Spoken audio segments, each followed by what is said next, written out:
this session, we're going to talk about how one property can set you free. So we talked about how, one property can set you free because once you learn the skills and you have the network, you can replicate that and grow your portfolio. But so let's show you one property in our portfolio and kind of walk through the different steps of the Fast Fire system and show you how we apply that Fast Fire system to this property. So again, this is not one of our best properties ever, but it's a good property to show this example because we did such a great rehab on it and we forced a lot of appreciation. So this is a fourplex about an hour north of Seattle. We purchased it for $389,000. And actually what happened is we had a property down the road that we were rehabbing when this property came on the market. And I check Redfin every single day. And so I saw it pop up. So we literally walked down the road. We had our agent with us who happened to be helping us with our rehab and looking at it.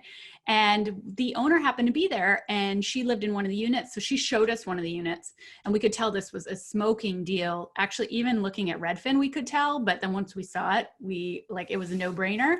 And so we literally offered full price, but asked to lock it up that day. And she had an open house scheduled the day after. And she actually accepted our offer and canceled the open house. But, even like within a couple hours, people were calling her because it had just come on the market. And actually there were multiple other buyers who were offering actually higher than list, but she had already locked it up with us. Yeah. And I think, in terms of see the money, this property wouldn't have been there if we didn't, have the right mindset. If we, weren't prepared and if Leti weren't looking every day and if we weren't ready to act, right? I think that's one of the keys is that we acted so quickly on this deal that, that we snatched it up before anybody else could put an offer in on it. And this has happened multiple times. I mean, this doesn't happen every time. Sometimes you get multiple bidders and they have a kind of an offer review date. Well, in that situation, it's a little bit tough. But again, this was one of those situations where we jumped so quickly, and we actually also met the owner, and so we also kind of got her trust by spending some time with her. And again, I don't think that we would have gotten this deal if we didn't have the right psychology or the right mindset. Yeah, and also our agent had been working with us for some time at that point, so she was able to convince the owner that we were not going to flake on her. We were going to show up and we were going to deliver and close and not hem and haw about little costs here and there. And so that really helped us get this property. I wanted to point out really two other things. Number one is we found this property ourselves. So people think that you just have to rely on your agent to always bring you deals, and that's not necessarily true. You need to be looking every day yourself, and you will actually find deals on the regular MLS. And the reason you'll find them is number one, because you're jumping really quickly when a great deal comes up. But number two is you can see that hidden value. So if you just looked at the numbers on this deal and you saw the price, you would say this is a terrible deal. But because we understood the market and we understood that there were under market rents, because we could see the potential for, billing back utilities and all kinds of other ways that we could tap hidden value, we were able to see it was actually a great deal, even though it wasn't performing well, if you just looked at the numbers on the MLS. Yeah, I think the other cool thing is that, we had that property down the street. And so we just happened to be in the neighborhood, right? So again, one property sets you free because it leads to the next one. So I thought that was also kind of cool. All right, well, let's talk about the next step of the Fast Fire system, make the money. And so, this is, this property, initially the cash flow was $10,000 per year. Which, as like you said, most people look at that and go, that's not very good for this price point. But we knew that there was significant hidden value that we could tap and increase that cash flow significantly. And so the first one was, as Leti said, we knew that these were under market rents. And actually on the listing, they didn't actually even list one of the rents for one of the units because that was the owner's unit. And so an inexperienced investor would add those up and go, this doesn't even cash flow, right? But you're missing one whole unit. The other one is that we knew that we were going to build back utilities because we had property down the street. We also knew the market. So we knew that we could build back utilities. And so therefore that was going to be a huge increase to our cash flow as well. The next one we talked about in previous videos is that we knew we were going to charge pet rent as well as a pet fee. So that was going to add to our income. And then finally, we converted a studio to a one bedroom. And so, the studio, you walk in, it had a lot of space, and it just didn't make sense not to convert it into a one bedroom. And, one bedrooms rent for more than studios. And we knew that. We knew what the difference was between a studio rental and a one bedroom. And so we knew that we could increase the rent on this property significantly. And then finally, when you kind of add all that up, we took the cash flow from 10,000 per year to 30,000 per year.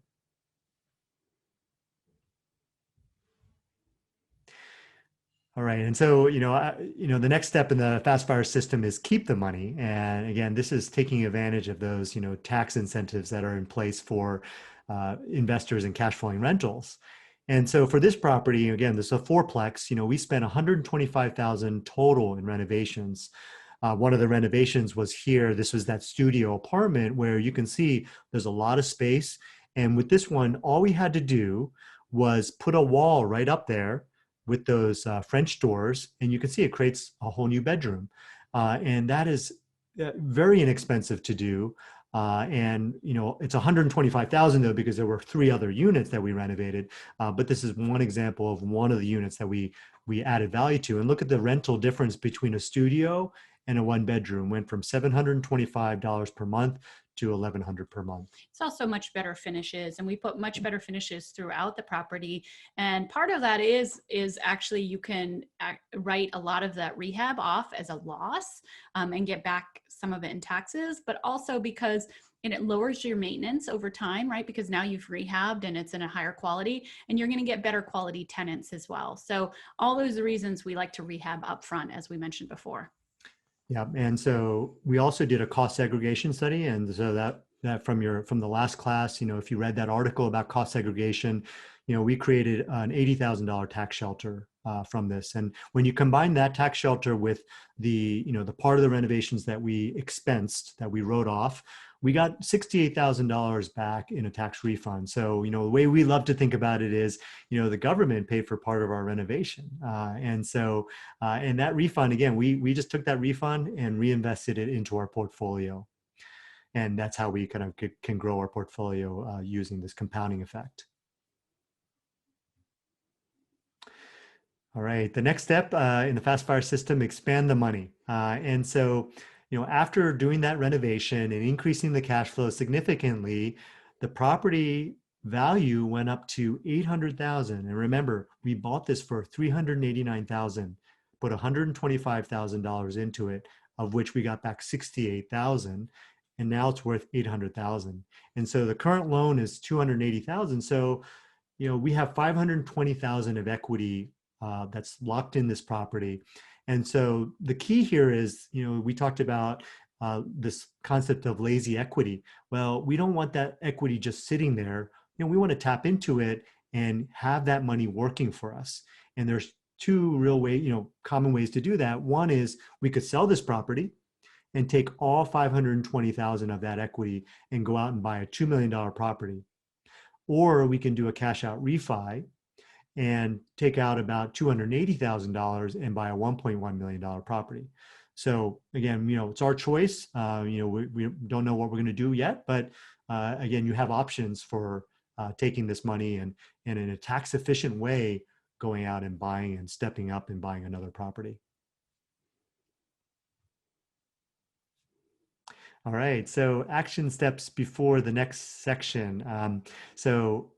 Go out and read this article on residential versus investor real estate agents. We talked about how our agent, was able to convince the owner that they should sell to us because, she had worked with us and we were reliable buyers. And so, your investor agent really is, I think, the key to kind of getting these really good deals, how fast they act, how well they work with other agents to lock up deals like this one. So definitely check that article out. You'll learn a ton. We also suggest you download some of the apps that we use every day to help us find properties. So again, you are very capable of finding properties on your own. Redfin is my personal favorite, but in some markets, you're not going to have Redfin. You're going to have to use Trulia or Zillow. And there are some great apps that will help you estimate rents to recognize under market rents. And those are like Rentometer or Zillow or HotPads, and any of those. You can look at properties around your property you're considering. And I also want to say, you'll look and you'll say, oh man, there are no good deals. That is very, very, very normal. Again, good deals, they get snapped up super fast. And number two, if you don't recognize hidden value, you're not going to see the deals. They're just not going to look good. Right.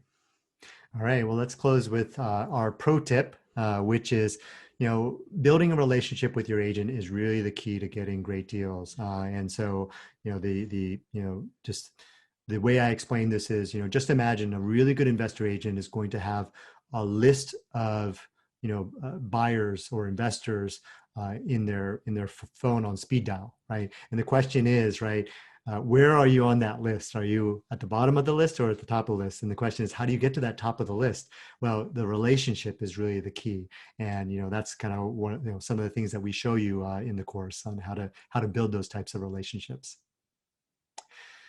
All right, well, that concludes this video. We'll see you in the next video.